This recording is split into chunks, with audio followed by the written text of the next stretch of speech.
Hello everyone, back to you into today's video. We're going to have a look at the Japanese and CFSB2 models as always on a Friday. We're doing JMA Friday and this is going to take us well into the middle part of July, so heading into the middle part of summer with this update. Later on we'll have a verification for the spring forecast. As always at Gazwo Vids, where we issue a long range forecast at the end of the season, we go back and evaluate and see how we did, so that will be coming up this evening. But we'll get on with JMA Friday first, and we're going to start off with the 500 millibar height anomaly flowcharts from the North Pole down. So this is the North Pole just here, mid-latitudes are around here, and the UK is just there.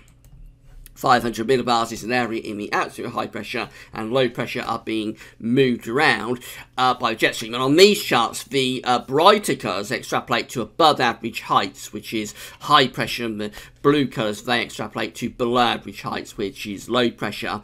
These are the mean anomalies for the broken down to weekly periods for the next month. So the first week period takes us from today, 16th of June, through to the 23rd. We find we've got an area of above average heights over the UK and western parts of Europe. Below average heights are up to the north. The jet stream's also up to the north as well, so that looks pretty decent. Should be a lot of dry, warm and fine weather to enjoy in the week ahead, proper summer conditions. However, week 2 shows a very marked deterioration. This is going from the 23rd through to the 30th of June, the final week of June, looking really unsettled here with below average heights centred just to our west. We're bringing the jet stream through as well. So that looks like the end June on really quite an unsettled, potentially quite soggy note. That's how we started the month. It looks like we end the month potentially on a very unsettled note. And then weeks 3 and 4, which goes from the 30th of June through to the 14th of July, looks like this. The above average heights are lifting out. They're going up to the north. We've got the below average heights, I should say, are lifting out. The above average heights are developing down to our south. So what's going on here is that we're getting more of an influence from the Azores side, and we're pushing the jet stream northwards as well. So this high pressure, remember this is a 2-week anomaly, so it's probably transitional. Week 1, which will cover the first week of July, that might be unsettled, and then week 2, which is the second week of July, if you like, that might show the high pressure building up from the southwest. So a bit of transitional period, but I would have thought we start unsettled, we probably develop into something significantly drier and warmer as we head deeper into July. These are the 500 millibar height anomaly charts from the mid-latitude view that you're looking at just here. So we've got British Isles up here in the top right-hand corner of the chart as you are looking at it. This is week 1 anomaly. Again, just a reminder of what it's doing for week 1. We've got the above average heights building up to the south. We're sending the jet stream to the north as well, so that looks mostly dry and warm. We can see from the precipitation anomaly that we're coming out on the drier than average side, away from the far north of Scotland, where we're closer to the jet stream in the week ahead, and also we're coming out with warmer than average temperatures as well. So a fairly warm and dry week coming up. Really is going to be a very pleasant week indeed. Then we go through to week 2, which look much more unsettled. So we've got this area of below average heights to our west. We're sending the jet stream through the country like that. It looks properly unsettled. That you would expect it to be quite a wet period, and indeed the model is going for above average rainfall for this final week of June, 23rd through to the 30th. And then the temperatures, they're still a little bit above average, but they are cooling down a bit. That's because it's a more unsettled week. So we're closer to average, albeit still slightly on the warmer than average side. And then we have that week 3-4 anomaly, which I think is transitional. So week 3, probably unsettled. Week 4 probably goes to more settled conditions. We're raising heights to the south as an anomaly for the 2 weeks and lifting the trough out to the north, and the jet stream's going northwards as well. So the precipitation anomaly is drying out. It's going back to drier than average after that really unsettled end to June.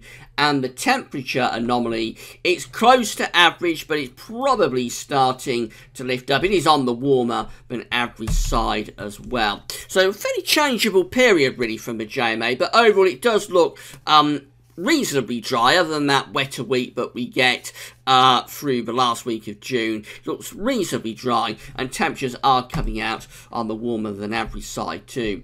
Right, CFS-V2 next, and again, 500 millibar heights broken down to week periods. The first week period taking us from the 16th through to the 22nd of June. The coming week finds that we've got a big ridge of above average heights over the UK and much of Western Europe as well. We're doing something like that with jet streams, so a lot of dry weather to come and very warm, if not potentially quite hot conditions in the week ahead.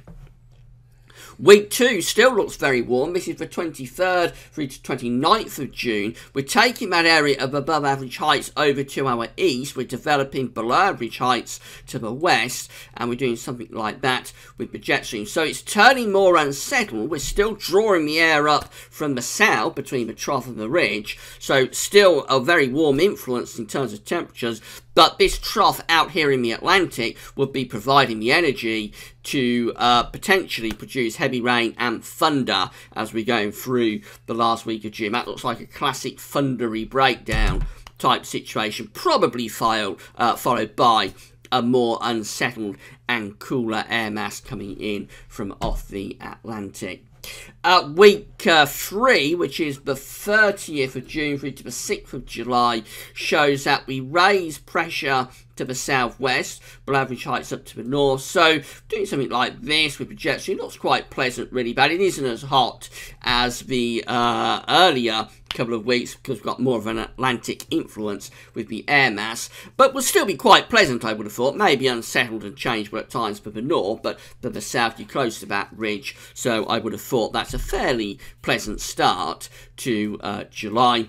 And then we go through to week 4, and it does deviate then quite significantly from what the JMA is doing. This is the week from the 7th through to the 13th of July.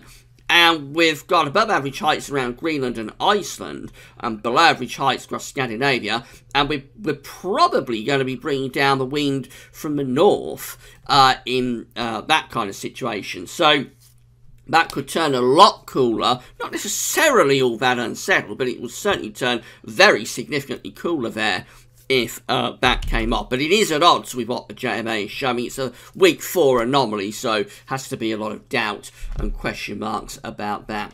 Temperature anomalies for the next week with the CFS-V2 are looking very significantly warmer than average. This is the scale just here. We're around 2 to 3 degrees above average in the week ahead, so it's going to be a hot week coming up, and it stays very warm, if not hot, through to week 2 as well, the 23rd, 29th of June. Again, the temperature scale is down here, and again we're somewhere between around 2 to 2.5 degrees above average, so that once again does look very significantly warmer, if not hotter than average, through to the end of June.